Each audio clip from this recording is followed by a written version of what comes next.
Erev Tov, good evening from Jerusalem. My name is Rabbi Matt Berkowitz, and I'm privileged to serve as president of the Schechter Institutes here in Jerusalem.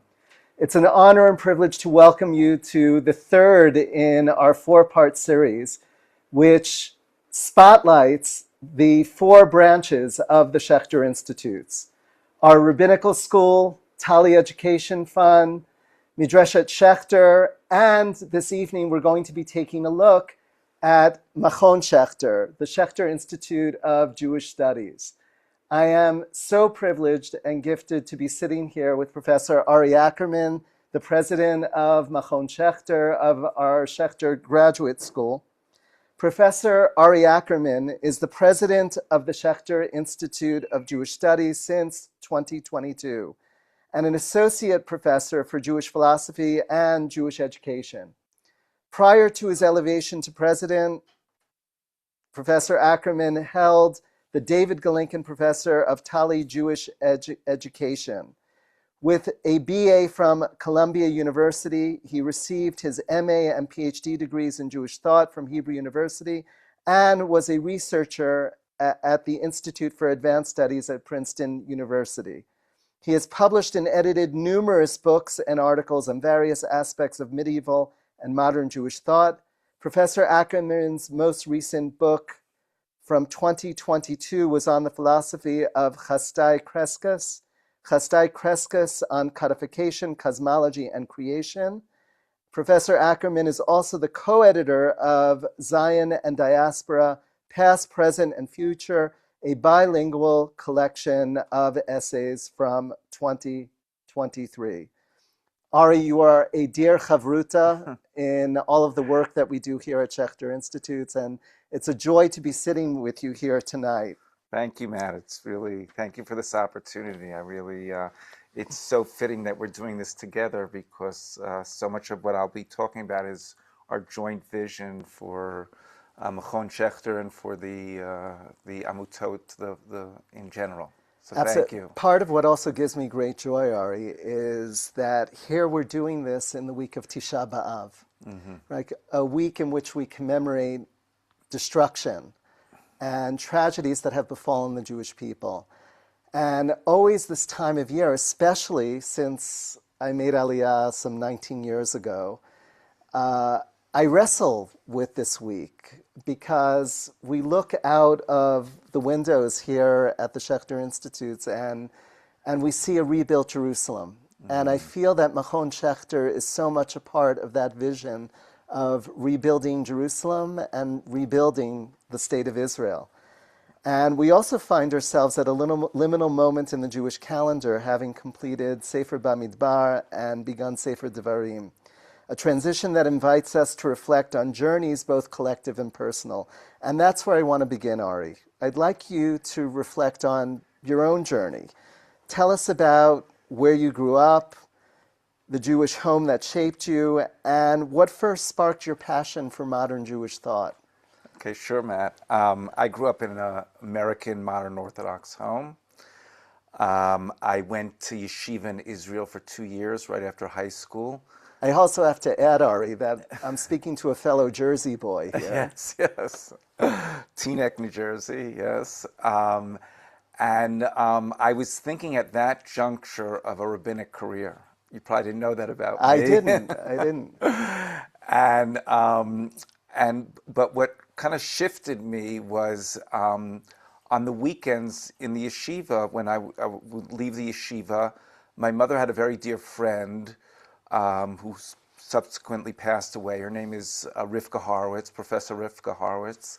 She was a professor of modern Jewish thought at Beersheva, Ben Gurion University in Beersheva, and she lived in Jerusalem. And I would go most Shabbatot to her home. She was very, very hospitable, and she had a phenomenal library. Just every room was filled with books, and I would spend Friday, Shabbat, just reading from her library, and she introduced me to Jewish thought, medieval and modern Jewish thought, Hasidut, Kabbalah.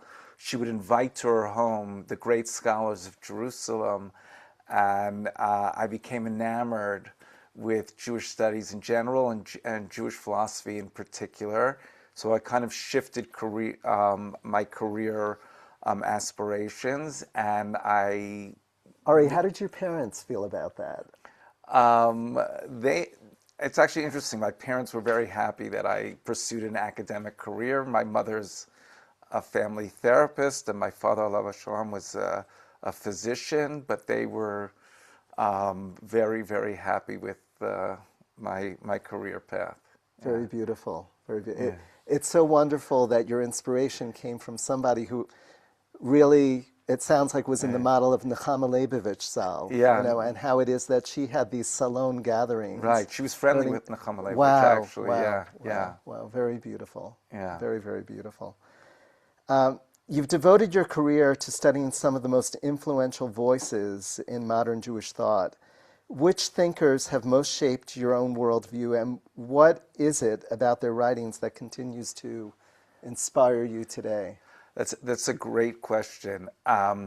Firstly, I'll say one of the things I love about studying Jewish philosophy, and particularly modern Jewish thought, is its pluralism.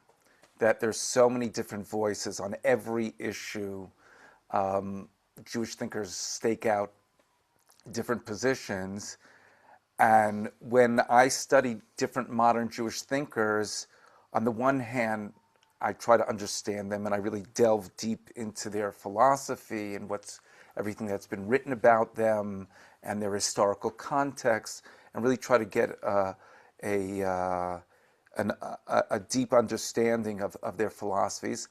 But I also always try to see what I can take from their philosophies in terms of my own Jewish philosophic and theological outlook. And really, as a result, my Jewish philosophic outlook is always shifting depending on the Jewish thinkers that I study. I obviously don't absorb everything that they think, but I always try to find what elements I find compelling in their philosophy and try to kind of incorporate it within my own personal philosophy. I could give you a few examples. Please. One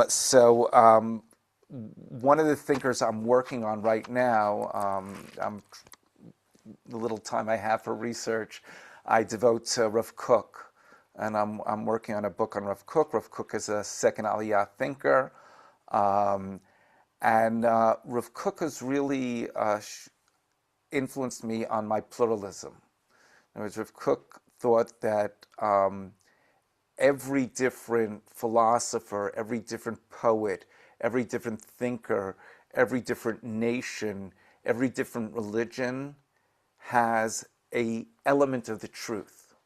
In other words, there is nothing that doesn't have a certain holiness, a certain spark, a certain divinity, and a certain truth. But every truth is also partial.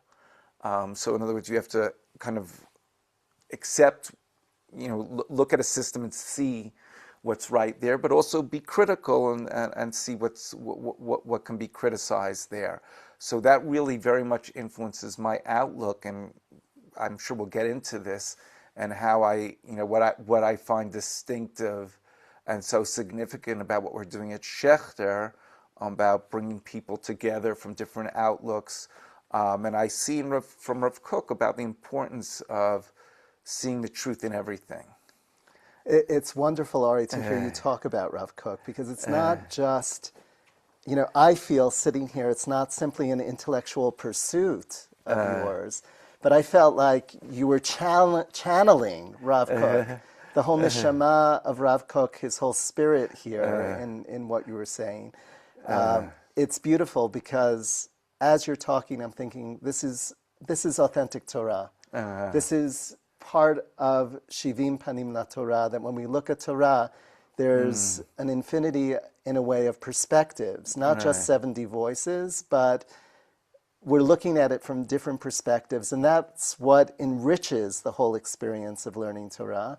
And it reflects in so many ways the diversity of students that we have studying at Machon Schechter. And I would say that's me personally. It's very, very true about Jewish philosophy. It's not just studying what other thinkers think from a historical perspective. It's really, I think, Jewish philosophy, even ancient Jewish philosophy and medieval Jewish philosophy, the Rambam, debates between the Rambam and Yehuda Levi.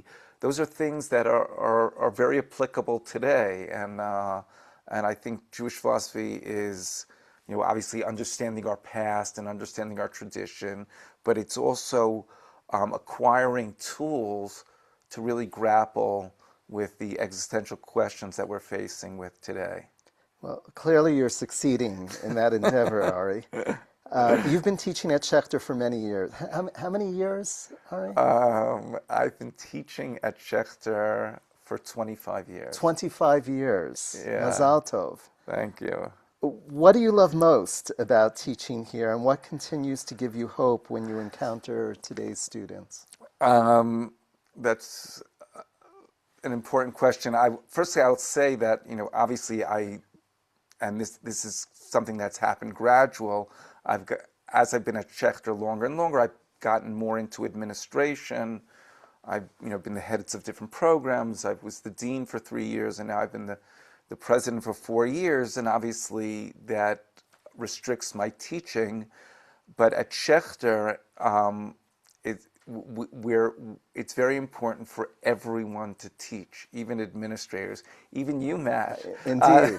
No, and I'll say to you, Ari, that it has been the highlight of coming to Schechter. I would say that has been the greatest joy of mine, being with graduate students here, teaching my class Yetzirat Mitzrayim, how to weave the visual arts into what Israeli educators are doing on the ground here. And, to be in a Schechter classroom where you have such a diversity, such a breadth of Israeli society sitting around the table, religious, non-religious, Tel Aviv Israelis, Jerusalem Israelis, Mizrahi, Russian Israelis, Ethiopian Israelis. I feel that's, in so many ways, the greatest gift of what we're doing in this space. Right. So it's been very important for me to continue my teaching. I teach 2 courses. I teach an introduction to medieval Jewish philosophy. The second course I teach is Mosaic of Modern Jewish Identities. It's the only course in Schechter which every student has to take. And we deal with different forms of Jewish identity: Reform, Conservative, Orthodox, Secular, Masorti, and it's a fascinating course to teach.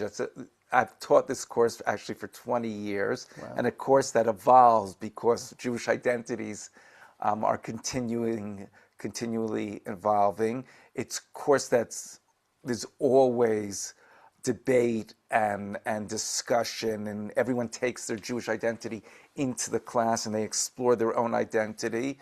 And like you said, it's really a fascinating experience, just because firstly I love teaching, and I love teaching Jewish philosophy, and I love trying to make difficult Jewish thinkers more accessible and try to find what's relevant in their thought. But also, I think teaching at Schechter is very, very unique, and a lot of our lecturers also teach at other institutions, and they're always telling me that about how much they enjoy their teaching at Schechter, and I'd say it's for 2 reasons. Firstly, our students really come here to study. They come here because they're interested in probing their Jewish identity, learning about the Jewish tradition, both intellectually and culturally, and in terms of their own identity. And so we really, really have, there's a thirst for learning here, and there's a thirst for a transformative, meaningful experiences, and that's really what happens at Schechter. Every student that I meet, and one of my favorite moments in the year is in graduation ceremony, and they always come to me and they say, I'm a different person as a result of my experience at Schechter. So that's really one wonderful aspect of teaching at Schechter, and the other is what you highlighted, that it's such a pluralistic environment, and students come from very, very different backgrounds with very, very different worldviews, with different value systems, I would even say conflicting value systems, and often an encounter like that is not conducive for respectful discussion and encounters. And I think because of our phenomenal lecturers and their pedagogical dialogical approach, it really leads to not only students trying to understand one another's views, but really to understand their personalities, their personas, and really, great bonds are made within the classroom. And Halavai, this is really a model for Israel. I think how and it's not like we don't debate issues. Again, my course in about Jewish identity in the modern world, we deal with ultra Orthodox identity, which is such a controversial issue today, and we debate it. But it's done in a very respectful way, and I think this is something that if it only could spread further. Lo nes katan, it's not a small miracle that we're able to create that kind of environment here in the midst of Jerusalem, in the midst of the state of Israel. Look, this is one of the crises that I would say is plaguing the world today, that we're dealing with such extreme polarization. How is it that we're able to model a very different way of being? And here I think on one end of our neighborhood we have the Knesset, and you look at the debates in the Knesset, and it tears my heart out, the lack of respect that is often expressed in that space. And it seems that what we've been able to do here at Schechter is model the best of the best in terms of a diverse group of Israelis engaging in deep conversation with each other and being really intellectually curious about the other, what it is that the other is bringing to the table. So kippot off to you, Ari, that you're able to nurture that kind of culture here, and all of our faculty. And I really feel that there's people want to understand the other, and they want to come together, and they want to debate things, not just scream at one another, and they want to learn from the other. But I think there are just so many forces within Israeli society, political forces, cultural forces, that lead to this polarization, this fragmentation, and it just seems to be getting worse and worse. But I think if you put them in the right students in the right environment, it's something that can be achieved. Right, definitely. It's this tribalism that plagues us all. And we've got to get people to a point where they don't see the other as the enemy. Right. It's not about an existential enemy, but I think our greatest strength as a Jewish people is that we have that diversity. And the question is how can we learn to appreciate what it is that each of us is bringing around the table. I do want to remind you, for those who are out there, to put questions in the chat, and don't be shy about that. We love questions headed in our direction as we continue the conversation, and then we will take a pause at the end to address those questions.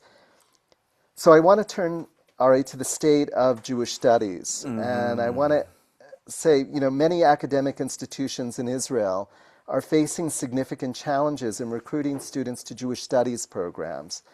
How do you understand this broader cultural moment, and what distinctive role can Schechter play in helping Israelis rediscover the relevance of Jewish learning? I think relevance is really a key term here, and I think the problems that you pointed to about Jewish studies is part of a larger problem that you know Judaism is seen as something ancient and not relevant to our contemporary problems, not accessible and also not relevant. I think those are the two problems, and I think that's what we are working on so hard. I think we have, like I said, wonderful teachers who each and every one are experts in their field and really supreme scholars and innovative and publish important works, but that's not enough for us. They also have to be adept in making these ancient Jewish texts accessible to our students and also relevant to our students. And I think that's really not an easy task.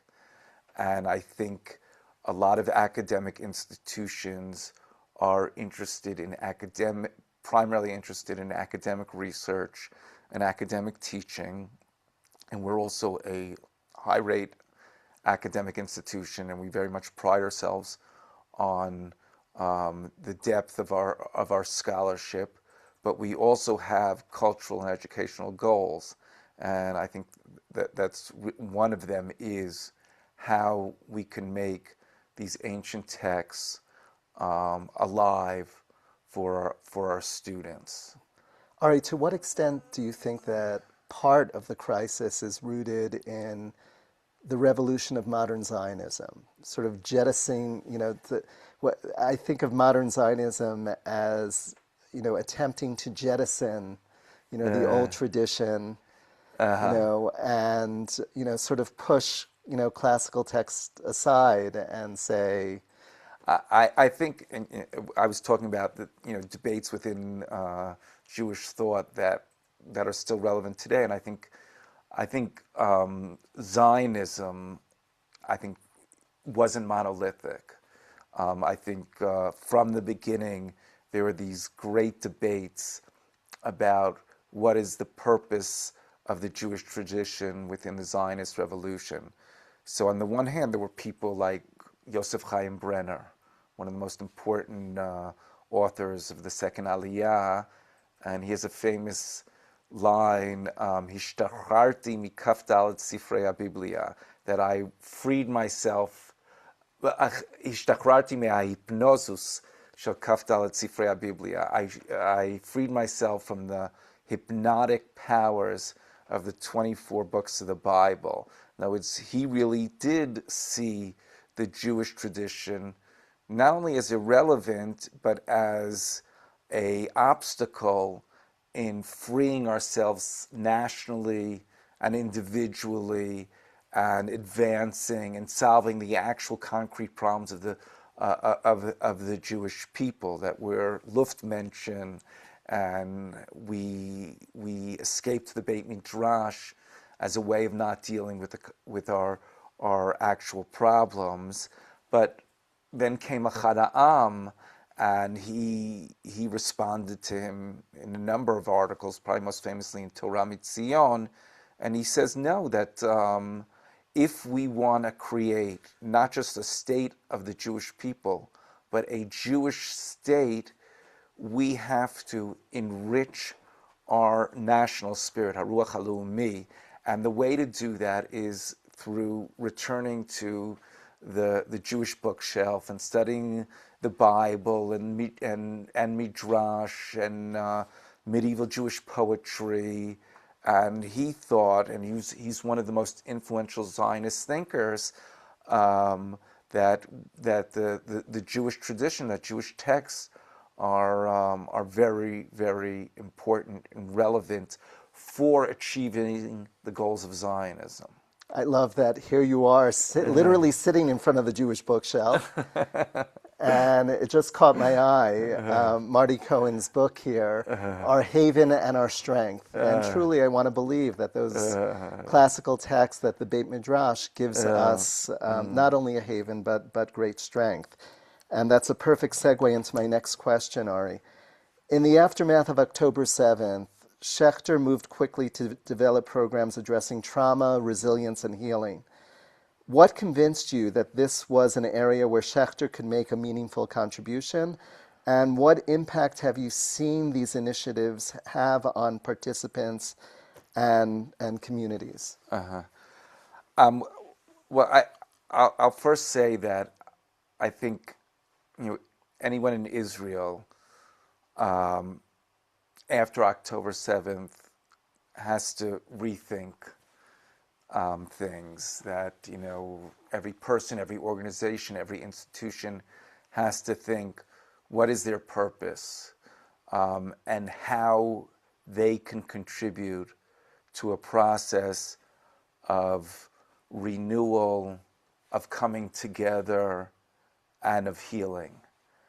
And I know all my colleagues really after October 7th, we're thinking, how could Jewish studies help in this process? And I think at Schechter, on the one hand, the question was we had it was easier for us to answer, firstly because of all that we were talking about. I think one of the challenges after October 7th is that we face all these seemingly insurmountable challenges, and we realize that we're only going to be able to do it if we unify. Not that we have to agree on everything, but we really have to work together to advancing Israeli society. And Schechter is an institution that has been built in a way that it brings Jews of different sectors together. Right. So that achdut, but not achidut. Right. Togetherness, but not uniformity. Right, And, for sure, right. for sure. And I think everyone has. I think the pluralism, the multiplicity within the unity, and Rav Kook actually has a phenomenal concept. He calls it ribui achduti. In other words, the multiplicity within the unity. And he says the multiplicity strengthens the unity because everyone brings something different within the unity, and the mosaic that is created is more powerful than the monolithic or monochromatic unity. So that, but I also thought that that's not enough. The pain and the suffering and the trauma and the loneliness and the loss was and still is so profound that we have to think at Schechter how we contribute to this process of healing. And I remember having read about this field called bibliotherapy, which deals with writing and reading within the therapeutic process, and also deals with reading and writing, the subjective experience of reading and writing as part of the educational experience. In other words, not just a therapeutic tool, but also a pedagogical tool of healing for the student. And I thought, wow, this is something which will allow us to take Jewish studies or expertise in texts and combine it with a field of therapy and do something new that hasn't been done by other institutions.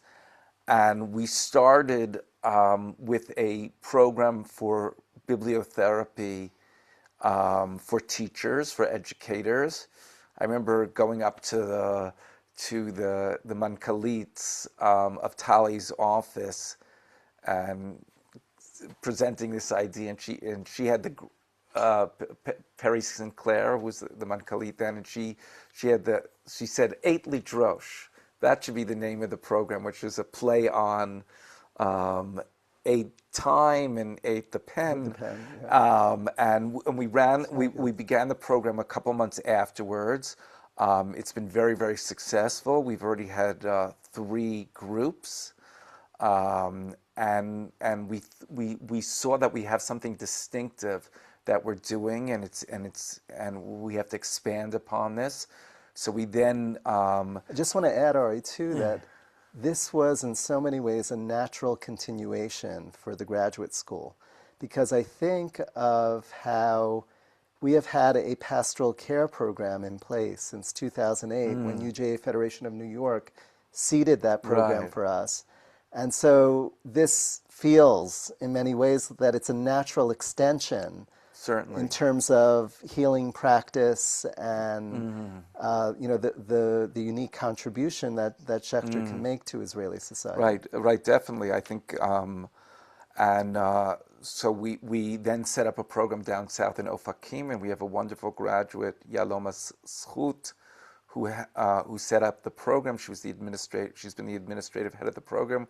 We've done it for 2 years, and we have a bibliotherapist, and we do a bunch of different art therapies. We have music therapy, we have storytelling, we have art therapy. And a major shout out to Federation of Metro West, which gave us the initial funding to launch that partnership with Ofakim. Certainly. And then we, due to the success of the program down south, we decided to open up a program last year in Kiryat Shmona. And it's a wonderful program, and it's really the fact that we're both in the south, in the periphery of the south, and in the north. Really, we're very much Jerusalem Institute, but this has really allowed us, and and it's been very important for us to partner with local forces, both down south and up north, and it's been really a wonderful, wonderful program.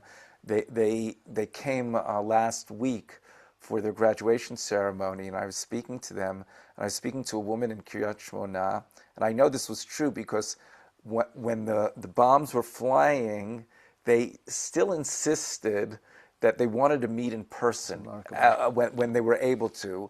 And she was telling me about how she was driving and she's hearing the sirens and she wasn't going to give up. And she said it was so healing, and it really saved her. It literally saved her.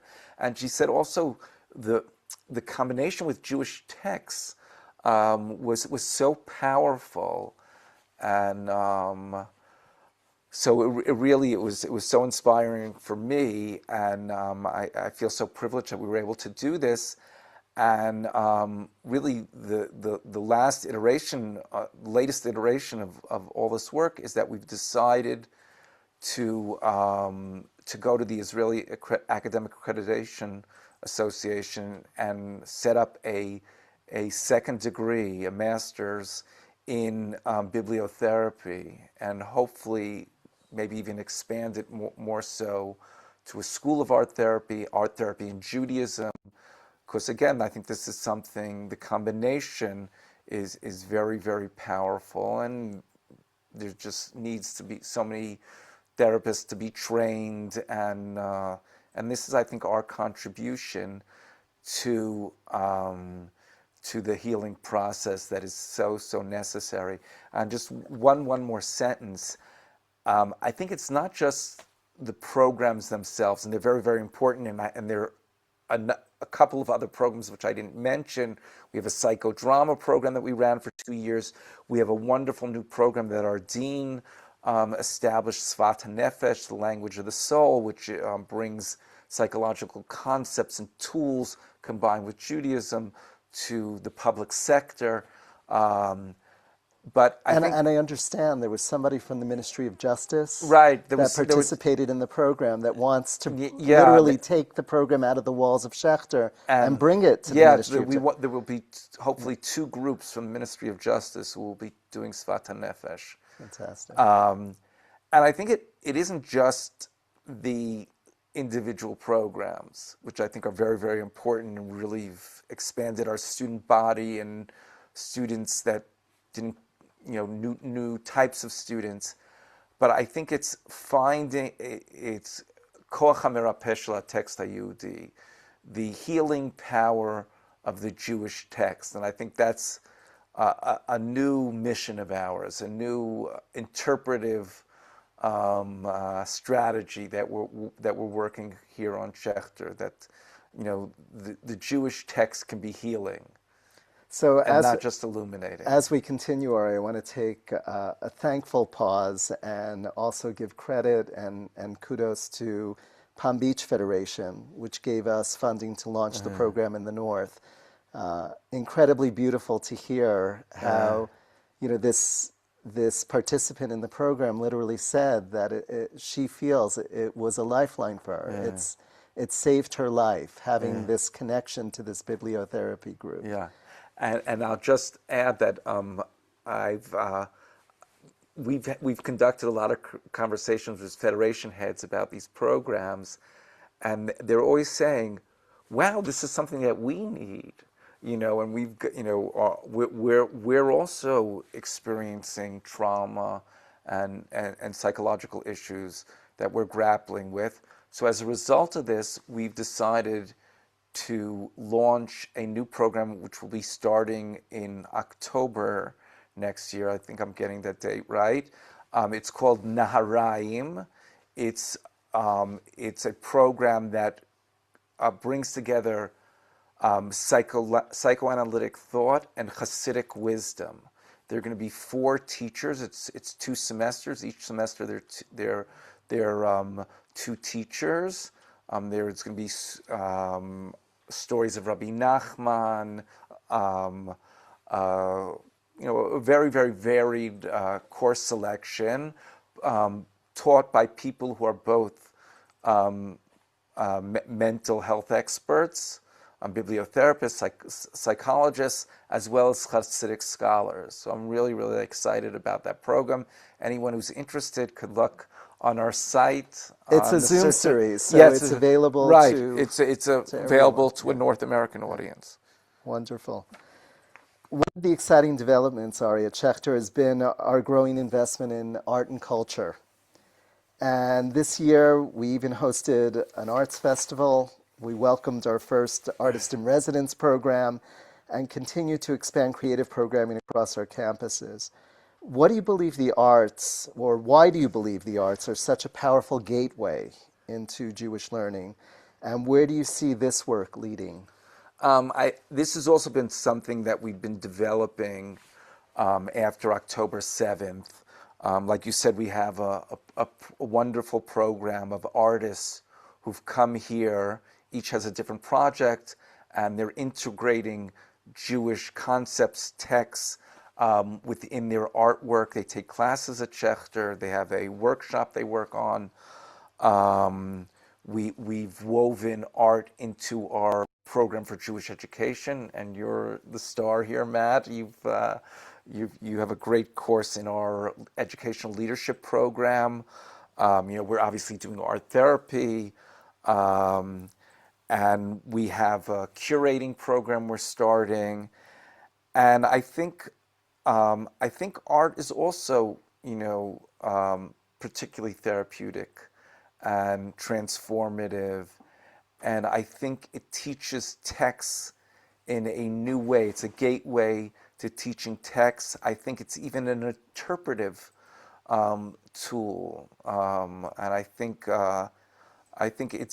its importance has been highlighted since everything we've gone on in the last few years. I think it's not coincidental that there's been so much artwork and so much cultural activity, some done by people who have fallen in the war, and some artists who are responding to everything we do. I think there's something very, very powerful for art as, and again, the combination with Jewish texts. And you know what? I'm going to ask you the question because you're Absolutely. more of Look, the artist than I Ari, am. I'm a major believer that the moment that you weave art into Jewish learning and into the classroom, the experience then becomes transformative and unforgettable. And that's the experience that I've had with the Israeli educators that I work with. The moment we bring our various methodologies out to the table, I feel that it really does become unforgettable, and it just adds this very unique energy to the class. And I also believe, too, that we have to teach to multiple intelligences. Right, That, certainly. we know well that you simply can't put a text in front of Right, everyone. right. As important as the text is, I know well that when we opened our campus in Tel Aviv, Neve Schechter, we knew well that the way we had to connect to secular Israelis was through art and culture, through our art exhibit space, through performances. And once we've got them in the door, Right. we do have these wonderful, about a dozen wonderful different learning opportunities that people can take advantage of at Neve Schechter. But I think that's the dimension that, art and culture adds in such a deep way. That's a great answer. And I think if I look at this, I've been here for 25 years.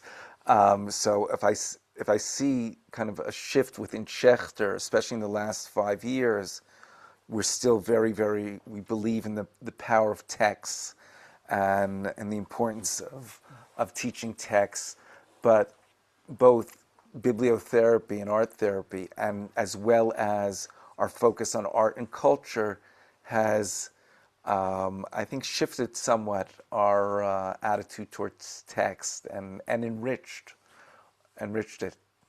So just to sing your praises a bit, Ari,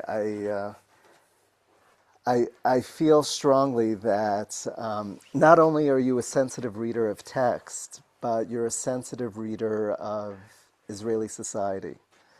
And you really do have your finger on the pulse in a very sensitive and heartful way. And I give so much credit to you, to Sarah Schwartz, our dean of the graduate school, professor of Bible, and remarkable dean of the graduate school, and also our mankalit as well, Michal Makov-Peled, who is just a Renaissance professional, seeming to juggle it all in a very, very energetic way that brings our mission forward. No, it's very much a team effort. It is. Yeah. It does take a village. So I've got a couple of questions from our audience out there. The first, what inspires you the most about your work when you wake up each day? What inspires me most? I would say, October 7th. It's something I really can't get out of my mind, and I think we have a moral imperative to make Israeli society better. Like I said, I study Zionist thought, and it's one of the areas I've been working on as of late. And there was this idea of an ideal society, and that should be part of the goals of Zionism. That we don't want to just establish a normal state, but a state that really has an aspirational state. Yeah, certainly. Right. And I think, especially after October 7th and all that we've sacrificed, the soldiers that have fallen, the families of these soldiers, and we have to improve Israeli society. We have to make it a better society, and every person in their own Dalet Amot, and every institution in their sphere of influence, and that's really what gets me going every day. And I hope that that Schechter can contribute to this so needed process of renewal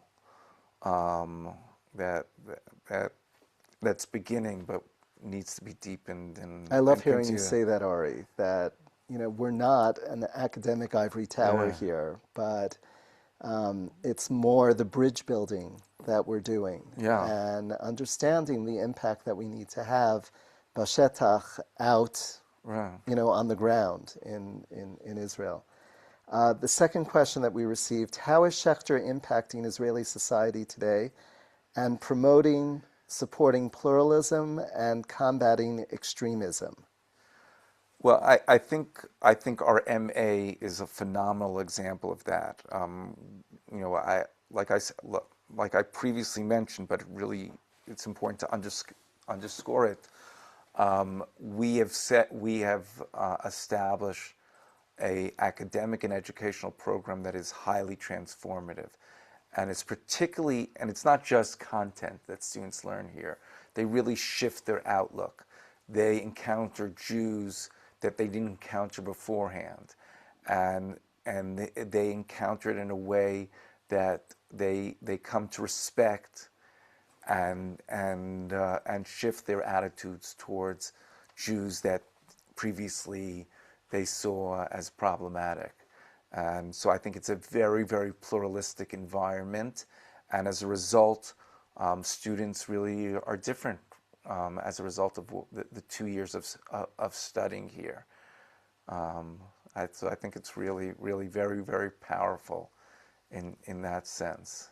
Ari, al regel echad, just standing on one leg, can you just give us a textured snapshot of some of the treasures that we have on the faculty here and the areas that they're teaching in?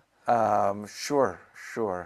I don't know where to Just begin. just to give a taste, Tamar Kadari. Okay, Tamar Kadari is a very, very serious scholar of Midrash, and she's written painstaking, rigorous works on Midrash, but she's also a wonderful pedagogue.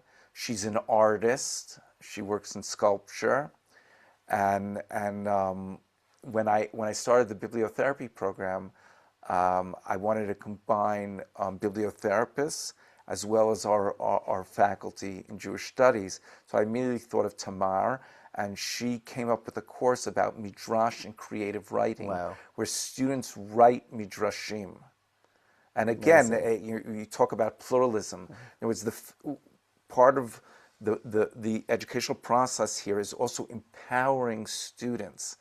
I mentioned this in my speech in the graduation ceremony that students at Schechter enter into the interpretive community, which includes Rabbi Akiva, the Rambam, Leah Goldberg, all the greats, and that they also have a voice.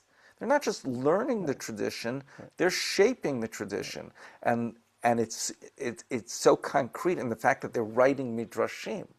In other words, they're adding a new layer to our Torah Sheba'al Peh. So, and Tamar's great at that. Doron Bar, who was the president before me, and a dear friend, he is, I would say, one of the most world-renowned experts on Jerusalem in the modern era, particularly in the 20th century, and the delicate dialectic between Jerusalem as a capital of the political entity Israel, as well as a holy city for three faiths, and he teaches many courses. A lot of his courses combine siurim, educational tours, and I've had the privilege of going to many meetings in Jerusalem with Doron when I was dean and he was president. He walks by a building. He could spend 3 hours lecturing you about every stone in the building and stuff, and he really makes Jerusalem come alive. In a very, very concrete, in a very beautiful way. Wow. Yeah. Exceptional. We're nearing the finish line, and I want to point out, we know well that we're speaking directly to our supporters around the world. Why should they care about the work of Schechter Institutes? What makes this institution uniquely important, not only for the future of Israel, but the future of Judaism? Okay. Well, firstly, I want to thank our supporters for their generosity. Lo muvan me'elav. It's really we so appreciate it, and we have really deep gratitude for your support.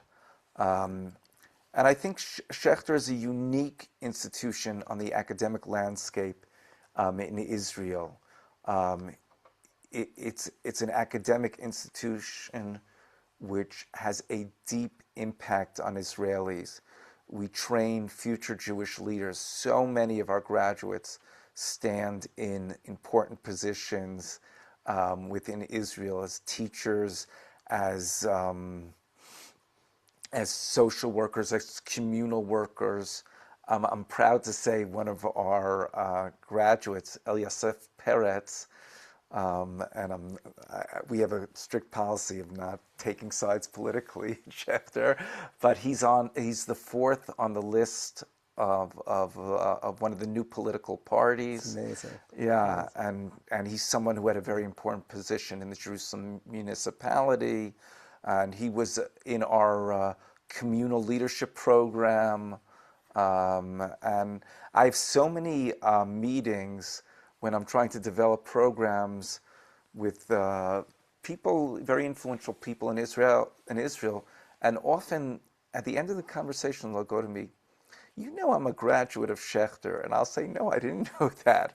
And I think we've really had such a wide influence in shaping and making Israel more pluralistic, more sensitive, more nuanced, and empowering a sense of Jewish-Israeli identity. It's so wonderful that you mentioned that, Ari, because I had the same experience at the opening of a photography exhibit that we do for special needs high school students in Tel Aviv at Neve Schechter. So last month, the director of special programs at the Perez School, a leading school in the Israeli educational, came running up to me when she heard that I was president of Schechter. And she herself was raving about her being an alumna of ours. So it's so wonderful to see the ripple effect of the education that they're getting here and the impact they're having on larger Israeli society. I feel compelled, Ari, to share the words of one of our graduates from a couple of weeks ago. And I feel like she gave us all a gift. Her name is Orit Be'eri. She's a student of ours from Maskeret Batya, very recent graduate, and she got up to speak at the ceremony. And here's what she said. She said, right at the start of her words, "I want to begin with gratitude. Thank you to this institution, which first and foremost gave us an opportunity, a place, a foundation, a place for those who want to pause for a moment, to dedicate time to themselves through learning, time for deeper study, and then to carry all of that back into their lives. This is a place, Schechter, is a place of listening, of learning, of knowledge and conversation, of encountering both the familiar and the less familiar within our tradition, our culture, and our Torah. It is a place for people who sought to dwell in the shelter of Torah and to connect it to their lives. For that, above all else, I am profoundly grateful. What we received here was the privilege of sitting and studying Torah in depth, with open hearts in the land of Israel in our own generation. And I want to linger over those words." This is what brought a tear to my eye when she said, "I want to linger over these words. Not to say them too quickly. To study Torah in the land of Israel. Entire generations carried those words as a dream. They opened the very same books that we open today, but they did so in exile, with longing and yearning for a land that many of them never merited to see. 100 years ago, not far from here, on Mount Scopus." And then she goes on to quote Chaim Nachman Bialik. It's just an astounding piece. Yeah, and I it's feel like she gave us all a gift. And here are the two of us who came from the other promised land of New Jersey, right? Again, not a small miracle that we are sitting here today in the modern state of Israel.